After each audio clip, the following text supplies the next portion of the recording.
All right, good morning, friends. How we doing today? Everybody good? Just trying to get some things situated, running around today.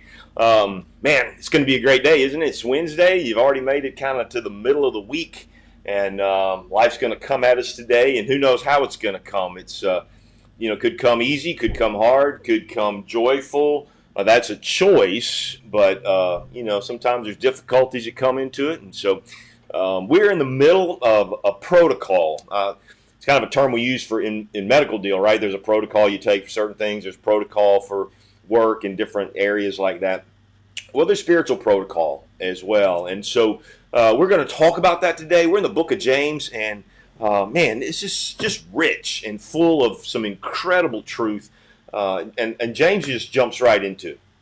So just to give you kind of a background of what's going on, James, probably mid-50s, pastoring a church in Jerusalem, where a lot of his people, his congregation, his gathering, has kind of scattered because of different things: famine, persecution, finances, just trying to poverty, just trying to find some relief, like everybody does. And so it's really not too unlike where we are right now with COVID and all of that. And so the church is scattered, and he's writing to them because a pastor is a pastor is a pastor. And so it doesn't matter if you're present with them or not. There's care and there's oversight, and he just loves people. And so that's kind of where James is. Now, James was the half brother of the Lord and a prominent pillar of the church. Oh, the church, as it was established around the world, they would draw from James's wisdom. He was, when they call him a pillar of the community, it's what Paul called him in Galatians. So as these Gentile churches have gathered and they're questioning, okay, well, what do we do here and what's happening there? They would tend to appeal to James to get kind of advice. And so we have the privilege of listening into this sage, wise man who literally walked with Jesus before his public ministry, where most people, they picked it up at his baptism, at Jesus' baptism. John actually saw him from whatever age on, however, if he's 2 years younger than Jesus, we don't know, but he's walked with him his whole life, and it made sense and connected with him at the resurrection, and then he's all in. So he starts this deal, and he says this: "Consider it all joy, my brethren, when you encounter various trials, knowing that the testing of your faith produces endurance, and let that endurance have its perfect and complete result, that you may be perfect and complete, lacking in nothing.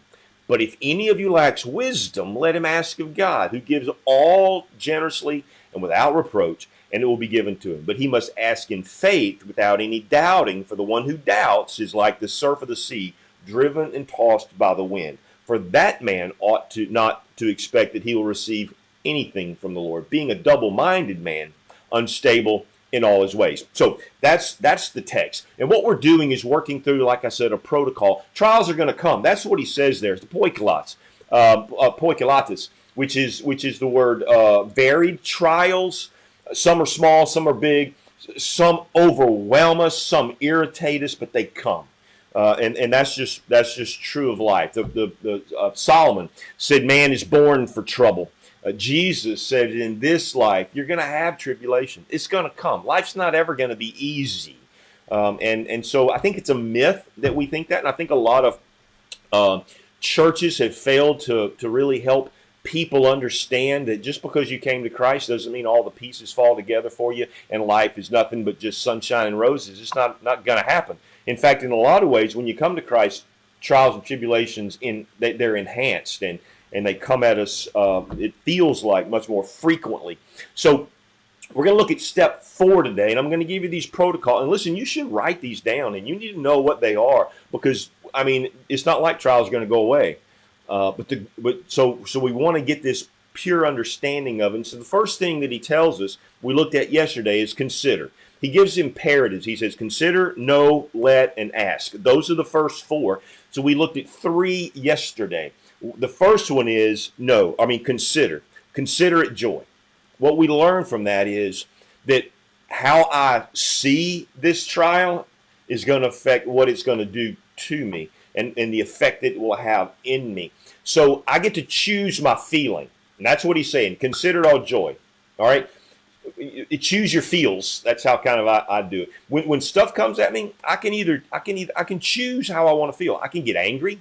I can get frustrated. I can feel like quitting. I can get depressed. All of these thoughts come, and James is saying, "Hey, listen. When these things come, first thing you want to do is choose to be joyful in the process." Now, for the world, they're going, "You're an idiot if you're thinking you're going to be joyful in that." But it's because we know something that they don't know. This is why it's crucial. See, I know that God causes all things to work together for good to those that love God and are called according to his purpose. He loves me. I trust him. Therefore, I know good is what he's bringing my way. In the midst of, so at the start of this trial, and it looks monumental. I mean, it may look like this looming giant. It may look like this terrible storm that's coming our way. And that's when I consider joy. All right, it's coming. It's coming. I'm going to rejoice, just like Paul says, I'm going to rejoice. That's first. That's key. I don't have time to go back into that because we looked at that yesterday, but that's number one. Number two is no. You need to know something. You need to know that God is working in your life. That's what he says, knowing that the testing of your faith is going to produce an endurance that will result in maturity. God is going to bring maturity in me through this. It's a lesson. It's a test. Not a test like, pass, fail kind of thing. It's just a test. God's growing you. It's like, hey, he's giving you a chance to work out. He's giving you a chance to buffet your body, so to speak, only he's speaking spiritually. There's a point to this. So God's not random. It's not like, oh, it just happens. These trials that come have been sifted through the hand of Almighty God before they ever got to you.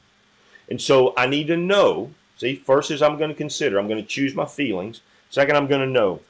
I'm going to know that this is going to have a good effect. And we can look at the life of David and see that. Remember when David, he was simply the carrier of the cheese. His dad said, hey, go check on your brothers who were in the battle against the Philistines, see how they're doing. So carry them cheese. So he's carrying the cheese, going to see his brothers. And that's when he sees Goliath, hearing Goliath taunt all of Israel. And David says, why are y'all letting that happen? I can take care of that guy. And they're like, man, you're just a boy. And he says, listen, I took care of the lion. I took care of the bear. What is this giant to me? Now, there's great truth in that it's the little wins that lead us to the big successes. So these trials that come are going to grow your faith. So when this trial comes and you considered it joy and you know that there's a point to it and you let it have its way, you just work through the system, you ask God for wisdom, you come out the other side of this thing, you're stronger for it. So the next trial comes and you go, well, I took care of the lion. This bear shouldn't be a big deal. And you took care of the bear. So then the next trial comes. And you go, well, I survived the lion. I survived the bear. I can kick this giant's tail. You see how this works? And so when you see a trial, just know this won't be the last one you're going to see, but this will be the one that will prepare you for the more difficult ones that may come down the road. And so this is what we tried to look at yesterday. The third thing is, he says, and you let endurance, in other words, let your staying power, because you know it's good for you, don't quit. Don't quit too soon. Here's what happens to most people. They start dieting, and you diet for a week, and you go, well, I didn't lose anything. And so you give up, not knowing that it takes your body a minute for everything that's happening in your metabolism to kick in. And so you quit too soon, and you don't see success. Same thing when you work out. You work out really hard, and you go, man, I'm not getting any stronger. I don't feel, but you quit too soon. And so here's what he's saying is don't quit. There's no song, don't quit, think about it, but don't quit. And he's saying there, hey, in this trial, don't you give up. You let this thing do its thing because it's growing you. It's strengthening you. It's bringing vital spiritual nutrients into your life. Then today, he gives us the fourth one, and this is where we're going, and I've already spent half my time talking about that. But it's okay because this is really good. He says this, but if any of you lacks wisdom, you need to ask God, who gives all generously and without reproach. Here's the thing. God doesn't play favorites. It's not like, well, that super saint, that that godly, pastor or this idol that I have put up on a pedestal, who's like this incredible Christian. He has favor with God. No, we all have favor with God. God loves to give favor. He doesn't just barely give out to some. He says there, he gives to all generously and without reproach. We're his kids. I'm not the stepchild. I'm not the black sheep. I'm his child. And so he's going to give me wisdom when I ask for it. Now let's talk about wisdom, because there's a couple of different kinds of wisdom, and we're going to look at that in just a second. Let's go on a real quick journey of that just to see some things. But here's the thing. When this trial comes, you can ask all the humans you want to ask, and they can give you some knowledge, and they can give you a little bit of information. Human reasoning will never help you make sense of your trials. They're not. Knowledge is designed to help take things apart. So knowledge will help you understand, okay, why this thing is happening. Maybe it's okay, well, step, A plus B equals C. It may give you that, but wisdom helps you put it together. So while knowledge is important and human understanding may give us a little help, it's wisdom from God. You got to hear this. Wisdom from God. Our problem in this life is we take our cue from everybody else. And I'm going to remind all of us that the world is stupid. Okay? The world's just stupid. You start listening to the world. You start mimicking how the world responds. You're never going to find the joy, never going to find the maturity in this trial that you have to. It has to come from God. Let him ask who? God. But if any lacks wisdom, let him ask of God. Right? Proverbs 3, 5, and 6. Trust in the Lord with all your heart. Lean not on your own understanding. In all your ways, acknowledge him. Right? And what's going to happen? And he will make your paths straight. That's what he says. Now, there's two kinds of wisdom. James is going to say this. We're going to come back to it. I'm just going to read it real quickly. James chapter 3, he speaks about demonic wisdom, earthly wisdom, so to speak, and heavenly wisdom. This wisdom, he says, speaking of the earthly, is not that which comes down from above, but it's earthly, it's natural, it's demonic. I'm not looking for that kind of wisdom. I'm not looking from wisdom from people who don't know Christ. I'm not doing that. For where jealousy and selfish ambition exist, there is disorder in every evil thing. The wisdom that the world is going to give me is going to lead to more chaos. It's not going to lead me out. It's going to lead me deeper into a hole that I don't want to be in. But the wisdom that comes from above is first pure, peaceable, gentle, and reasonable, full of mercy and good works, unwavering and without hypocrisy. And so that's the one, because it's going to sow righteousness and peace. We'll talk about that when we get to chapter 3. But these are things that we need to remind. I got to go to God. There's no other place that I can go.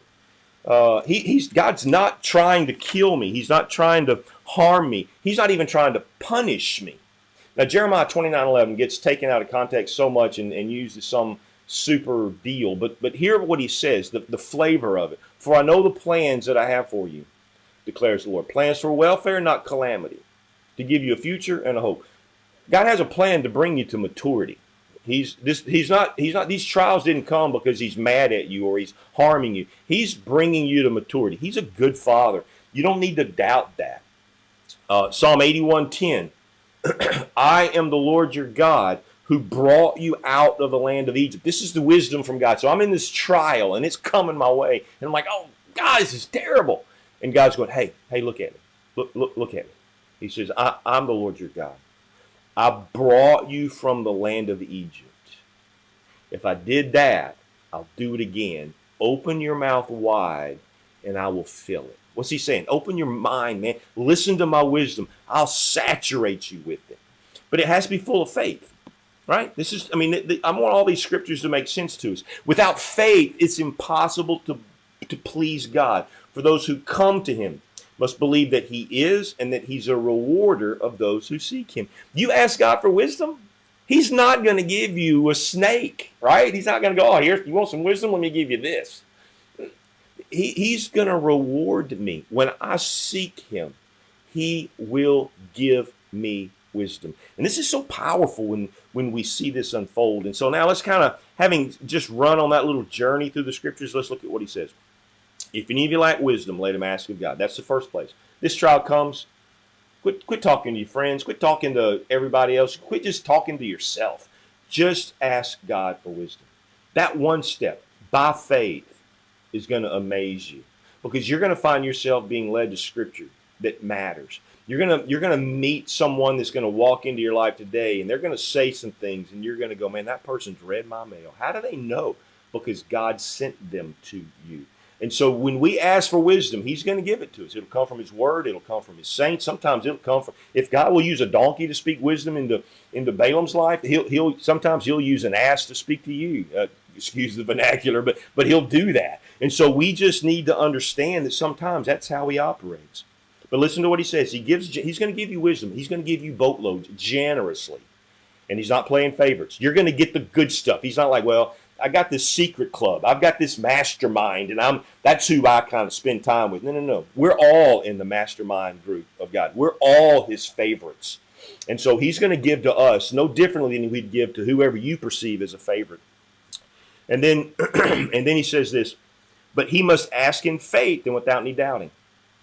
So when you hear what God tells you to do, just take that step. Don't go looking for a second opinion, right? Okay, well, I didn't like God's answer to this. Let me see, is there another opinion out there? Stop that.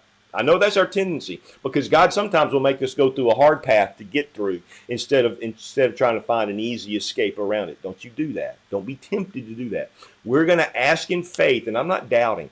I'm going to believe that my help comes from the Lord, that if God doesn't help, help's not coming. He's my only hope. He's the only lifeline that I'm looking for. This is how we have to endure these trials.